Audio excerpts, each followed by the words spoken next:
شیر نے چھوٹے چھوٹے پودوں کی طرف اشارہ کر کے اس سے کہا، یہ ہے وہ پودا جو ہر بیماری میں اللہ کے حکم سے شفا دیتا ہے۔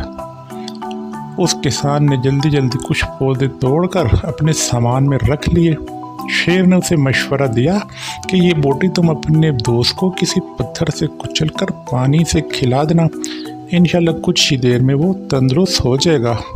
کسان نے شیر کا شکریہ ادا کرتے ہوئے کہا، اچھے شیر، تیرا بہت بہت شکریہ، اب مجھے اجازت چاہیے، میرا دوست میرا انتظار کر رہا ہوگا۔ شیر نے کہا، اے بھائی کچھ دیر رکو، میں تمہاری کچھ اور خدمت کرنا چاہتا ہوں۔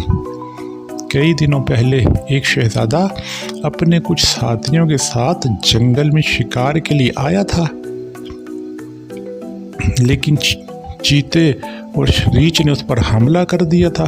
اس کے کچھ ساتھی تو جان بچا کر بھاگ نکلے تھے، لیکن شہزادہ اور اس کا ایک ساتھی مارے گئے تھے۔ شہزادے کے گلے میں ایک بہت ہی قیمتی موتیوں کا ہار تھا۔ یہ ہار میں لے آیا اور اپنے غار میں ہی رکھ دیا تھا۔ یہ ہار تم لے جاؤ اور بادشاہ کو دے دینا۔ کسان شیر سے رخصت ہو کر اپنے ٹھکانے پر آیا، سونار کو اٹھا کر اسے بوٹی کچل کر پلائی۔ کچھ ہی دیر میں سونار کا بخار ختم ہو گیا اور وہ صحت مند نظر آنے لگا۔ کسان نے جب اسے تمام حالات بتائے اور اس شہزادے کا قیمتی ہار بھی دکھایا تو سونار کے دل میں لالچ پیدا ہو گیا اور وہ سوچنے لگا کہ کس طرح یہ زیورات چرا لیے جائیں۔ کھانے پینے کا ذخیرہ مل ہی چکا تھا، لہذا وہ دونوں پھر شہر کی جانب چل پڑے۔ سونار کے دل میں لالچ تھا، راستے میں جیسے ہی اسے موقع ملا وہ جواہرات چرا کے وہاں سے بھاگ نکلا۔ وہ اپنے گھر کی طرف پہنچ گیا۔ دوسری طرف ملکہ شہزادے کی جدائی سے نڈھال ہو کر موت اور زندگی کی کشمکش میں مبتلا تھی۔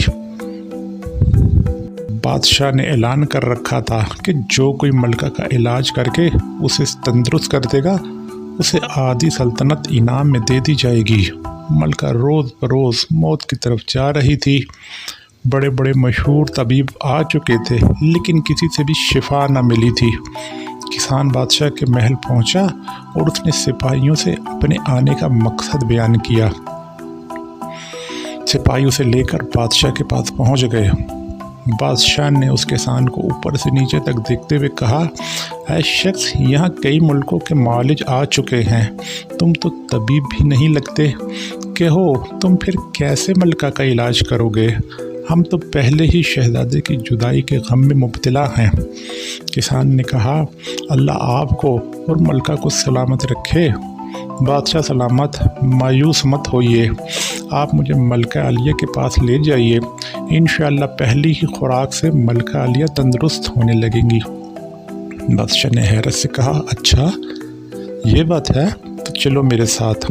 بادشاہ ملکے کے پاس کسان کو لے کر پہنچ گیا۔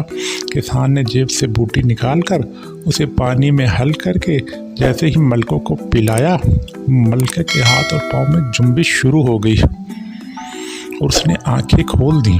دوسرے دن وہ بات چیت کرنے کے قابل ہو گئی۔ تمام کنیزیں اور خادمائیں اور بادشاہ تک یہ دیکھ کر حیران رہ گئے تھے۔ شام تک وہ ملکہ جسمانی طور پر مکمل تندرست ہو چکی تھی۔ بادشاہ نے غریب اور نادار عوام کے لیے اپنے خزانوں کے منہ کھول دیے۔ کسان کو بھی آدھی سلطنت دینے کا اعلان کر دیا گیا۔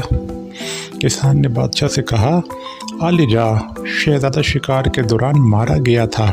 پھر اس نے شروع سے لے کر آخر تک تمام حالات اور واقعات کا بادشاہ سے ذکر کیا اور سونار کی بے ایمانی اور دھوکے بازی کا بھی بتایا۔